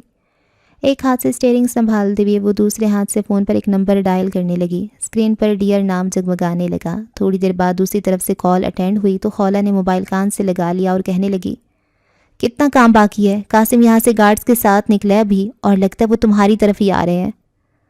پاس ورڈ توڑنے میں تھوڑا وقت لگے گا اور بہت سی فائلز بھی سیکیورٹی کوڈز میں سیف ہیں۔ میں ساری فائلز اپنے لیپ ٹاپ میں ٹرانسفر کر رہا ہوں کیونکہ سیکیورٹی توڑنے میں وقت لگے گا۔ مجھے کم سے کم 20 منٹ اور چاہیے ہوں گے۔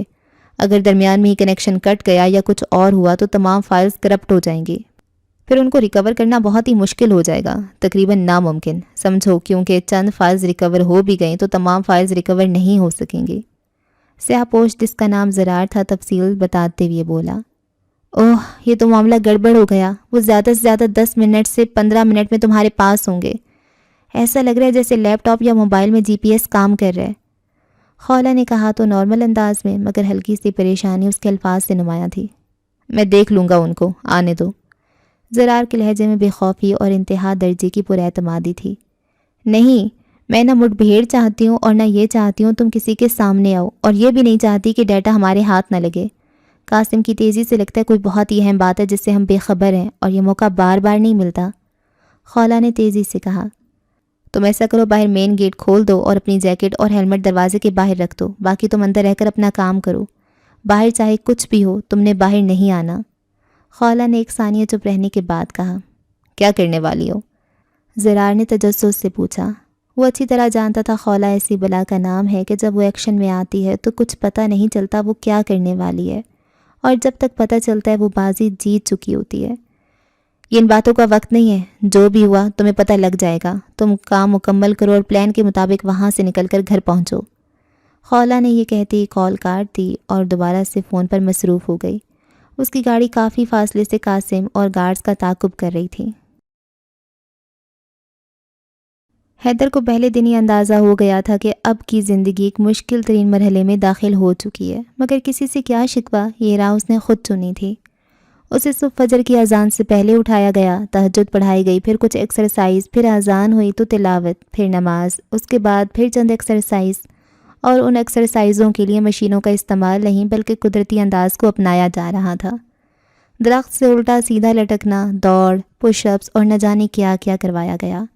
ابھی وہ چھت پر بیٹھا تھا، منہ مشرق کی جانب کیا ہوا تھا، ساتھ ہی ماسٹر بیٹھا تھا جس کا منہ بھی مشرق کی جانب تھا۔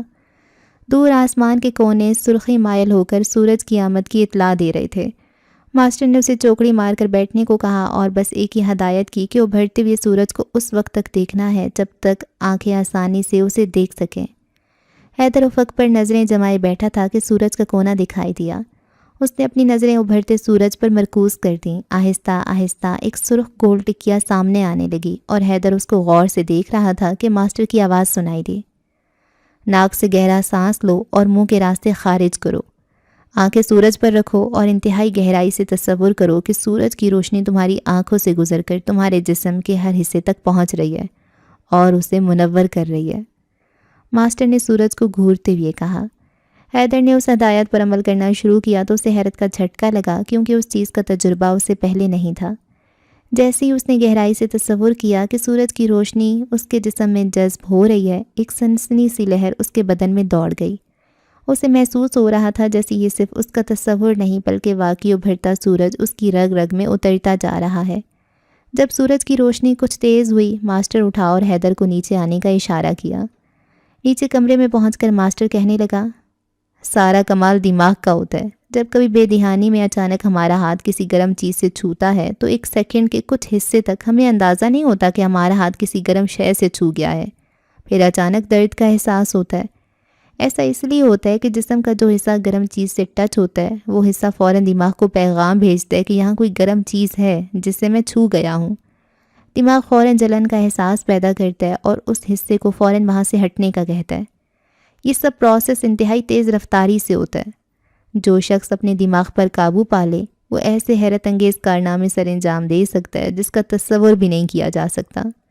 جب ڈاکٹر کسی کے جسم کا کوئی حصہ سن کرتے ہیں وہ دراصل پیغام رساں سیلز کا راستہ روک دیتے ہیں کیمیکل سے، جس سے پھر درد کا احساس نہیں ہوتا۔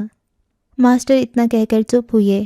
اب میں تمہیں بتاؤں گا سورج کی طرف اس طرح کیوں دیکھا جاتا ہے، ماسٹر نے کہا تو حیدر ہمتاً گوش ہو کر ماسٹر کی طرف دیکھنے لگا۔ عمر تیز تیز قدموں سے یونیورسٹی کی ایک راہداری میں چل رہا تھا جب اچانک ایک کلاس روم کا دروازہ کھلا اور عمر اپنی رو میں نظریں جھکائے کلاس روم سے باہر نکلتی ایک ماڈرن اور جدید فیشن سے آراستہ لڑکی سے جا ٹکرایا۔ تصادم کافی سخت تھا، دونوں زمین پر جا گرے۔ عمر کا سر دروازے کی چوکھٹ سے تھوڑا باہر نکلے لوہے کے ایک کونے سے جا لگا۔ درد کی شدید لہر اس کے جسم میں دوڑ گئی۔ لڑکی انتہائی غصے سے اٹھی اور اونچی آواز سے چلائی، یو ایڈیٹ، لڑکی نے اتنا ہی کہا تھا کہ اچانک اس کی نظر عمر پر پڑی جس کے سر سے خون بہہ کر اس کی رخسار تک آ پہنچا تھا۔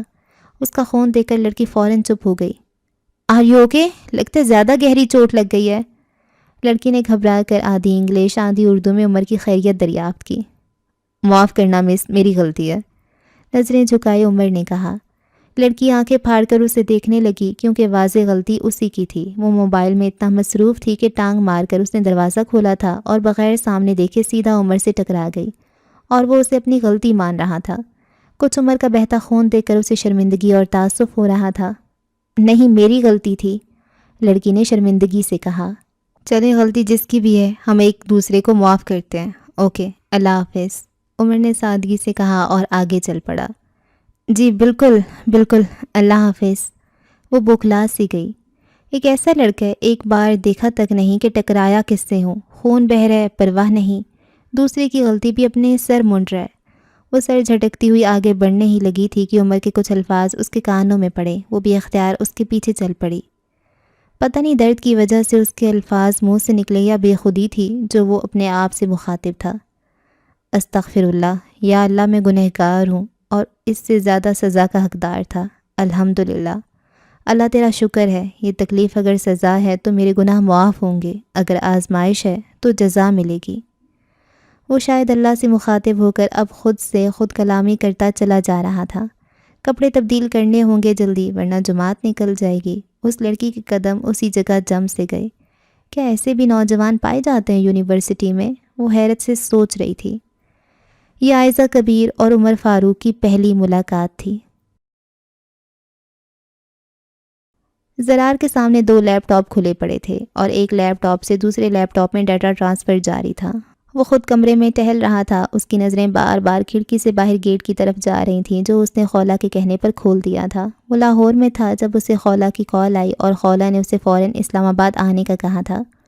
وہ اسلام آباد آیا تو خولا نے اسے اپنی ایک سہیلی صدف کی سٹوری سنائی جس پہ اس نے زور سے کہا کہ وہ قاسم کو سبق سکھا دے گا، مگر خولا نے طنزیہ انداز میں کہا کہ یہ نیک کام وہ بھی کر سکتی تھی، لیکن اسے صرف اس لیے بلایا گیا ہے کیونکہ وہ سافٹ ویئر اور IT میں ماہر تھا اور خولا نے کہا تھا کہ اسے صرف وہی کام کرنا ہے۔ اس نے بضد ہو کر خولا کو منایا تھا کہ لیپ ٹاپ اور موبائل وہ اڑا کر لائے گا، جس کی اجازت خولا نے بڑی مشکل سے ایک شرط پر دی تھی کہ اسے خولا کے پلان کے مطابق کارروائی کرنی ہوگی۔ زرار نے حامی بھر لی تھی، لیکن اس وقت اسے اندازہ نہیں تھا کہ یوں معاملات اس رخ کو چل پڑیں گے۔ وہ یہ سوچ سوچ کر پریشان تھا کہ خولا کیسے اس معاملے کو نپٹائے گی۔ اس کے کہنے پر وہ اپنی جیکٹ، بیگ اور ہیلمٹ دروازے کے باہر رکھایا تھا۔ اس نے وقت دیکھا، ابھی بھی اسے 15 منٹ چاہیے تھے اپنا کام نپٹانے میں۔ وہ انہی سوچوں میں گم تھا کہ اسے ایک کار گیٹ کے اندر آتی دکھائی دی اور اس کے عضلات سخت ہو گئے۔ زرار کھڑکی کے قریب آیا اور اندر داخل ہونے والی کار کو دیکھنے لگا۔ کار پورچ میں آ کر رکی اور اس میں سے ایک شخص اترا جسے زرار نہیں جانتا تھا۔ وہ شخص آگے آیا اور باہر زرار کی رکھی جیکٹ پہنی اور ہیلمٹ پہن کر دوبارہ کار کی ڈرائیونگ سیٹ پر جا کر بیٹھ گیا، پھر کار کو ریورس کرنے لگا۔ زرار حیرت سے اس شخص کو تکنے لگا۔ عجیب بے وقوف بند ہے جو ہیلمٹ پہن کر گاڑی چلا رہا ہے۔ اس شخص نے اتنی تیزی سے گاڑی ریورس کی کہ روڈ پر سیدھی کی کہ گاڑی کے ٹائروں کی چیخیں فضا میں گونج گئیں۔ جیسے ہی اس کی گاڑی روڈ پر آگے بڑھی، روڈ کی دوسری جانب سے 2 کاریں روڈ پر کھڑی دکھائی دیں۔ ان کاروں کو دیکھتے ہی اس شخص نے سپیڈ تیز کی اور گاڑی گرج کی آندھی طوفان کی طرح آگے بڑھنے لگی۔ خولہ کی کار مسلسل ان 2 کاروں کے پیچھے تھی جس میں قاسم اور اس کے گارڈ سوار تھے۔ اس کوٹھی سے تھوڑا پہلے جس میں زرار تھا، آگے قاسم والی کار آہستہ ہوئی اور روڈ کے کنارے کھڑی ہو گئی۔ اس میں سے قاسم کا ہاتھ باہر آیا اور گارڈز والی کار کو آگے آنے کا اشارہ کیا۔ جیسی گارڈز کی کار قاسم کی کار کے برابر آئی، قاسم انہیں نہ جانے کیا ہدایت دینے لگا۔ وہ بھی ہدایات دے ہی رہا تھا کہ اس کی نظر کوٹھی سے تیز رفتاری سے نکلتی کار پر پڑی۔ اس کو ڈرائیونگ سیٹ پر بیٹھے شخص کی صرف ایک جھلک دکھائی دی۔ وہ فوراً چلا اٹھا اور گارڈز کو اس گاڑی کا پیچھا کرنے اور اسے روکنے کا کہا۔ گارڈز کی کار انتہائی تیز رفتاری سے اس کار کے پیچھے دوڑی اور ساتھ ہی قاسم نے اپنی گاڑی بھی تیز رفتاری سے تعاقب میں ڈال دی۔ تینوں کاریں تیز رفتاری سے شہر سے باہر جانے والی سڑک پر رواں دواں تھیں، اور پیچھے اپنی گاڑی میں بیٹھی خولہ کے چہرے پر فاتحانہ مسکراہٹ تھی، جیسے اسے اس صورتحال کو دیکھ کر مزہ آ رہا ہو۔ جیسی وہ کاریں نظروں سے اوجھل ہوئیں، خولہ نے کار آگے بڑھائی اور کوٹھی کے پورچ میں جا کر روک دی۔ گاڑی سے اتر کر خولہ بنا گیٹ بند کیے اندر کمرے کی طرف بڑھی۔ کمرے میں داخل ہو کر اس نے دیکھا زرار کھڑکی سے لگ کر کھڑا تھا۔ ٹیبل پر 2 لیپ ٹاپ رکھے ہیں جن کی اسکرین پر ڈیٹا ٹرانسفر ہوتا دکھائی دے رہا تھا۔ بچے کو ڈر لگ رہا تھا؟ خولہ نے طنز کرتے ہوئے تپانے والی مسکراہٹ ہونٹوں پر سجا کر زرار کو مخاطب کیا۔ ڈروں میں اور ان سے؟ ڈرے میری جوتی، وہ اندر آتے تو صحیح، یہاں سے ایمبولینس پر ہی جاتے۔ توقع کے مطابق زرار نے بپھر کر کہا۔ یہ خوش فہمی اور جلنے کی بو کہاں سے آ رہی ہے؟ خولہ نے اوپر منہ کر کے ناک سکیڑتے ہوئے کہا۔ چہرے پر ایسے تاثرات تھے جیسے واقعی وہ فضا میں کوئی بو سونگھ رہی ہو۔ زرار کا دل چاہا کہ وہ آگے بڑھ کر خولہ کی ناک ہی مسل ڈالے۔ بڑی مشکل سے اس نے خود پر قابو پایا اور فوراً بات کا رخ تبدیل کر دیا۔ یہ بھی کیا ہوا ہے؟ وہ گاڑی والا کون ہے؟ وہ بیچارہ تو مارا جائے گا فضول میں۔ زرار کے لہجے میں واقعی حیرت تھی۔ میں نہیں بتاؤں گی، ایسی باتیں بتائی نہیں جاتی، نظر لگ جاتی ہے۔ خولہ نے مردانہ لب۔ میں نہیں بتاؤں گا، ایسی باتیں بتائی نہیں جاتی، نظر لگ جاتی ہے۔ خولہ نے مردانہ لب و لہجے میں نقل اتارتے ہوئے کہا اور ساتھ ہی کھلکھلا کر ہنس پڑی۔ زرار کا دل چاہا کہ وہ اٹھ کر خولہ کا سر پھاڑ دے، لیکن اس سے پہلے وہ کچھ کرتا یا کہتا خولہ کے سیل فون پر کال آنے لگی۔ خولہ نے کال اٹینڈ کی اور اسپیکر اوپن کر دیا۔ ہیلو خولہ، تم کہاں ہو؟ کیا زرار بھی تمہارے ساتھ ہے؟ دوسری طرف سے آپی کی تیز آواز سنائی دی۔ کیوں آپی، خیریت تو ہے؟ خولہ نے زرار کی طرف دیکھتے ہوئے پوچھا۔ بابا جانی آئی ہوئی ہیں، کب سے تمہارا پوچھ رہے ہیں، اور کہہ رہے ہیں زرار بھی غائب ہے لاہور سے۔ آپی نے بم گراتے ہوئے کہا۔ ہم ابھی آ رہے ہیں، خولہ نے گھبراتے ہوئے کہا۔ اس کے چہرے پر ہوائیاں اڑنے لگیں۔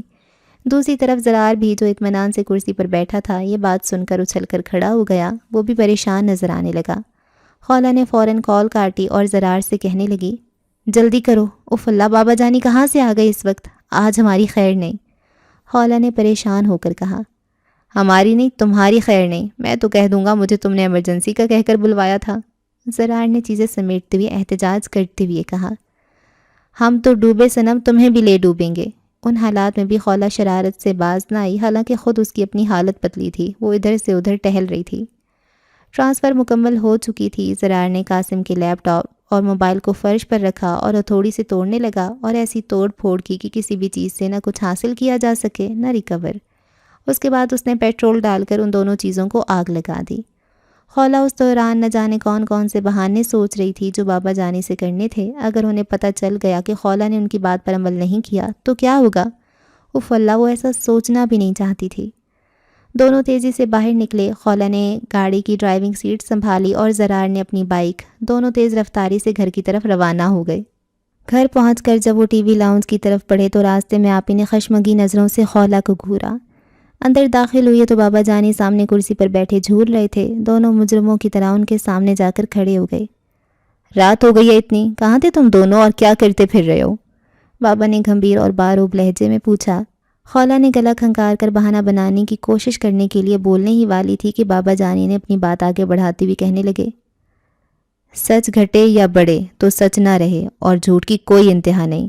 بابا جانی جہان دیدہ انسان تھے۔ خولہ کے چہرے کو دیکھتے ہی اس کا ذہن پڑھ لیا تھا۔ اوف اللہ، میرے بابا کتنے تیز ہیں، ابھی تو صرف سوچا تھا، اور تو اور بابا بھی ایسے موقعوں پر پتہ نہیں کہاں سے ایسے فکرے ڈھونڈ لاتے ہیں جو اگلے بندے کو شرمندہ کر دیتے ہیں، بندہ جن کا کوئی جواب ہی نہیں دے پاتا۔ آخر خولہ نے سب کچھ سچ سچ بتانے کا فیصلہ کیا اور صدف کی کہانی سے لے کر اب تک ہونے والے سارے واقعات بابا کے سامنے دہرا دیے اور سر جھکا کر کھڑی ہو گئی۔ بابا ساری داستان سن کر کچھ دیر چپ رہے اور پھر دھیمی آواز میں بولے، مطلب یہ کہ خولا تم نے اپنی زبان کی لاج نہیں رکھی. میں نے تم سے کہا تھا صرف اپنی پڑھائی پر دھیان دو گی اور کوئی پنگے نہیں لوگی. جن میں اپنی ٹانگ ڈالنا تمہاری پرانی عادت ہے. اس لیے پرانی یونیورسٹی سے تمہاری یہاں مائیگریشن کروائی تھی اور تم نے یقین دہانی کروائی تھی. اب ایسی کوئی شکایت نہیں آئے گی. بابا نے میٹھے میٹھے لہجے میں سوچ سرزنش کی تو خولا کا چہرہ شرمندگی سے سرخ ہو گیا، کیونکہ پہلے بھی وہ اپنی انہی عادات کی وجہ سے بابا کو کافی پریشان کر چکی تھی. وہ نظریں زمین پر گاڑے چپ چاپ کھڑی رہی اور کچھ نہیں بولی. تھوڑے سکوت کے بعد بابا زرار کی طرف دیکھ کر بولے، اور جناب آپ کو تو موقع چاہیے ہیرو گیری کا. مار کٹائی میں 2-4 ہاتھ چلانا کیا سیکھ لیا، ہیرو سمجھنے لگ گئی. اگر یاد ہو تو 2 کالجز ایک یونیورسٹی سے جناب اسی ہیرو گیری کے چکر میں نکالے جا چکے ہیں. کہیں دوستی کی خاطر، کہیں لڑکی کی ہمدردی کی خاطر. ایک اور موقع ملا ہیرو گیری کا تو جناب اڑتے ہوئے لاہور سے اسلام آباد آ پہنچے. زرار توپوں کا رخ اپنی طرف دیکھ کر بوکھلا گیا اور کچھ بولنے کے لیے منہ کھولا، مگر پھر فوراً منہ بند کر کے نظریں زمین پر گاڑ دیں. اس بار خولا کی نقل کرنے میں ہی اسے بہتری نظر آئی. اصول و ضوابط بنائے جاتے ہیں تاکہ انسان اپنی زندگی عزت اور سکون سے گزار سکے، لیکن جب سکون اور عزت ہی اصول و ضوابط توڑ کر ملے تو ایسی جگہ تمام اصول و ضوابط اپنی قدر و قیمت کھو دیتے ہیں اور عزت بچانا فرض ہو جاتا ہے. مجھے خوشی ہے تم دونوں یہ باریکیاں سمجھتے ہو. اگر تم یہ قدم نہ اٹھاتے تو مجھے اپنی تربیت پر شرمندگی ہوتی. بابا دھیمی آواز میں مسلسل بولتے ہوئے کہا. خولا اور زرار کو لگا جیسے ان کے سر سے منو بوجھ اتر گیا ہو. دونوں نے گہرا سانس لیا. مگر اس کا یہ مطلب ہی نہیں ہے کہ تم دونوں جو چاہے کرتے پھرو اور کوئی کچھ بھی نہ کہے.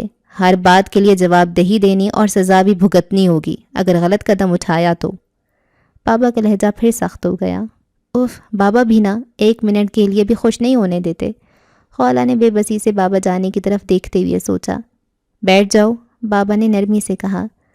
دونوں بیٹھ گئے تو بابا جانی خلا میں تکتے ہوئے نہ جانے کن سوچوں میں گم ہو گئے. کافی دیر خاموشی کے بعد بابا جانی کہنے لگے، تمہاری بڑی بہن کے بعد تم دونوں جڑواں پیدا ہوئے. تم دونوں کو جنم دیتے ہوئے تمہاری ماں گزر گئی. بابا جانی کی آواز میں اداسی در آئی. خولا اور زرار دونوں افسردگی اور حیرت سے بابا جانی کو دیکھ رہے تھے. وہ بڑے مضبوط تھے. اس طرح دھیمے لہجے اور اداسی سے انہوں نے آج تک بات نہیں کی تھی. اتنے میں ان کی آپی اور چھوٹی ام ہانی اور اس کا بھائی بھی پاس آ کر بیٹھ گئے تھے. ان تینوں کو اپنے بابا پر فخر تھا. انہوں نے نہ صرف باپ بلکہ ماں بن کر بھی ان کی پرورش کی تھی. خولا اور زرار تو اس وقت پیدا ہوئے تھے جب ان کی آپی بھی ابھی 3 سال کی تھیں. وہ صرف اندازہ ہی کر سکتے تھے وہ وقت بابا جانی نے کیسے گزارا ہوگا. رشتہ داروں کی تو انہوں نے کبھی شکل تک نہ دیکھی تھی اور نہ بابا جانی نے کبھی بتایا تھا کہ ان کے کوئی رشتہ دار بھی ہیں. ایک بار پوچھنے پر انہوں نے بس اتنا کہا تھا کہ آئندہ یہ سوال مت کرنا. پتہ ہے تمہارا نام خولا کیوں رکھا اور زرار کا نام زرار کیوں رکھا؟ بابا جانی نے خولا اور زرار سے مخاطب ہو کر کہا تو دونوں نے نفی میں سر ہلا دیے. بابا جانی نے کرسی سے ٹیک لگائی اور ٹھنڈا سانس بھر کر بتانے لگے. ایک شخص تھا جسے دنیا زرار بن ازور رضی اللہ عنہ کے نام سے جانتی تھی. یہ ایک ایسے انسان تھے اس دور میں دشمن ان کے نام سے کانپ اٹھتے تھے اور ان کی راہ میں آنے سے کتراتے تھے. جنگ ہوتی تھی تو سارے دشمن اور فوجیں ذرہ اور جنگی لباس پہن کر جنگ لڑتے تھے. لیکن آفری حضرت زرار رضی اللہ عنہ ذرہ تو درکنار اپنا کرتا بھی اتار دیتے تھے. لمبے بال لہراتے چمکتے بدن کے ساتھ جب میدان میں اترتے تھے تو ان کے پیچھے دھول نظر آتی تھی اور ان کے آگے لاشیں. اتنی پھرتی، تیزی اور بہادری سے لڑتے تھے کہ دشمن کی صفیں چیر کر نکل جاتے تھے. ان کی بہادری نے بے شمار مرتبہ حضرت خالد بن ولید رضی اللہ عنہ کو تعریف کرنے اور انعام و کرام دینے پر مجبور کیا. دشمنوں میں وہ ننگے بدن والا جنگجو کے نام سے مشہور تھے. رومیوں کے لاکھوں کی تعداد پر مشتمل لشکر سے جنگ اجنادین جاری تھا. حضرت زرار رضی اللہ عنہ حسب معمول میدان میں اترے اور صف آرا دشمن فوج پر طوفان کی طرح ٹوٹ پڑے. اتنی تیزی اور بہادری سے لڑے کہ لڑتے لڑتے دشمن فوج کی صفیں چیرتے ہوئے مسلمانوں کے لشکر سے بچھڑ کر دشمن فوج کے درمیان تک پہنچ گئے. دشمن نے انہیں اپنے درمیان دیکھا تو ان کے نرغے میں لے کر بڑی مشکل سے قید کر لیا.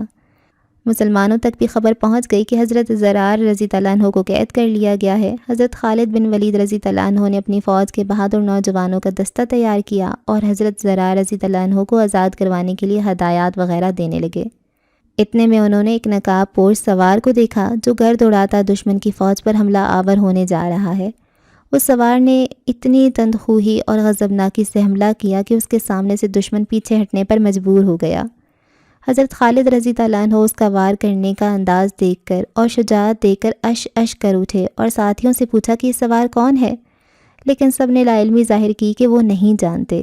حضرت خالد رضی اللہ عنہ نے جوانوں کو اس سوار کی مدد کرنے کو کہا اور خود بھی مدد کرنے اس سوار کی جانب لپکے۔ خمسان کی جنگ جاری تھی، کبھی حضرت خالد بن ولید رضی اللہ عنہ اس سوار کو نرغے سے نکلنے میں مدد کرتے اور کبھی وہ سوار حضرت خالد رضی اللہ عنہ کی مدد کرتا۔ حضرت خالد رضی اللہ عنہ اس سوار کی بہادری سے متاثر ہو کر اس کے پاس گئے اور پوچھا، کون ہو تم؟ اس سوار نے بجائے جواب دینے کے اپنا رخ موڑا اور دشمنوں پر جارحانہ حملے اور وار کرنے لگا۔ موقع ملنے پر دوسری بار پھر حضرت خالد رضی اللہ عنہ نے پوچھا، اے سوار تو کون ہے؟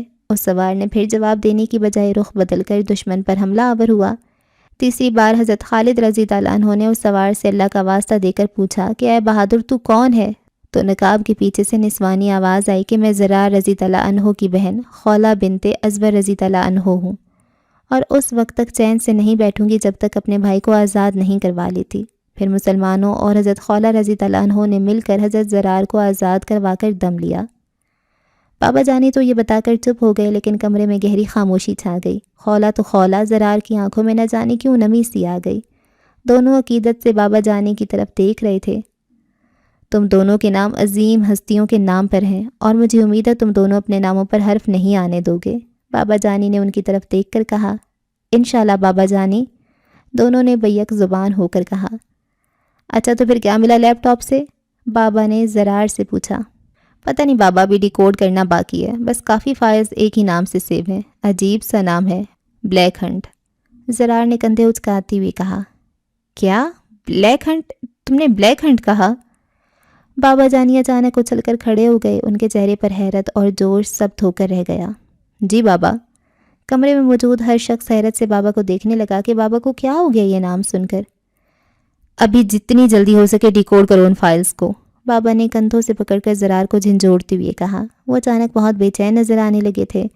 بابا جانی نے فون نکالا اور جلدی سے کسی کو کال کرنے لگے۔ کال اٹینڈ کرتی انہوں نے فوراً کہا، جلدی سے ادھر میری بیٹی کے گھر پہنچو، بلیک ہنٹ۔ اتنا کہہ کر انہوں نے کال کاٹ دی۔ خولہ اور زرار حیرت سے بابا جانی کو تکے جا رہے تھے کہ اچانک بابا جانی کو کیا ہو گیا۔ اچھا جی، تو یہ ہماری فرسٹ ایپیسوڈ تھی سہارا کون بنتا ہے کی، اور اس کے بارے میں کیا بات کریں۔ ابھی تو کیونکہ فرسٹ ایپیسوڈ ہے، کچھ خاص آپ کو سمجھ نہیں آتی ہے کیا ہو رہا ہے۔ وہ 2-3 قصے چل رہے ہیں، ایک عمر ہے اس کا قصہ، ایک حیدر جو بچہ ہے اس کا قصہ، ایک خولہ کا، پھر اس کا بھائی آ گیا زرار اس کا، اور عمار بھی اس کہانی میں کہیں ہے، تو قاسم کی بھی فیملی ہے کہیں، تو یہ آپس میں کہانیاں جوڑیں گی سب کی، تو تب ہمیں کچھ سمجھ آئے گی۔ اور بلیک ہنٹ کیا چیز ہے، بلیک ہنٹ ہے یا بلیک ہنٹ ہے پتہ نہیں۔ اور یہ ظاہری بات ہے، صاف صاف نظر آ رہی ہے کوئی رومانٹک اور فنی ناول نہیں ہے، یہ کوئی سسپینس اور کرائم تھرلر ٹائپ کا مجھے لگ رہا ہے، اور ساتھ ہی ساتھ اس میں بہت زیادہ انفارمیشن ہے، نالج ہے۔ تو ایک اس ٹائپ کی ناول ہے جس میں نا آپ کو ناول پڑھتے پڑھتے بہت سی اسلامک نالج ملے گی، کیونکہ ابھی صرف ایک ایپیسوڈ پڑھی ہے اور اس میں ایسی بہت سی باتیں ہو چکی ہیں، جیسے نظر کی حفاظت کرنا، جیسے ٹیکنالوجی کے دور میں اسلام کیسے رول اپنا پلے کر رہا ہے، جیسے کہ یہ قصہ تھا حضرت خولہ کا، حضرت زرار کا، تو اس ٹائپ کی نالج اس میں بہت زیادہ ملتی رہے گی ساتھ ساتھ۔ تو دیکھتے ہیں آگے آگے کیا ہوتا ہے، میں تو بہت ایکسائٹیڈ ہوں۔ آپ بتائیں آپ کو کیسا لگ رہا ہے یہ؟ چینل کو کر لیں سبسکرائب اگر آپ نے پہلے سے نہیں کیا ہوا تو، مجھے رکھیں دعاؤں میں یاد۔ اللہ حافظ۔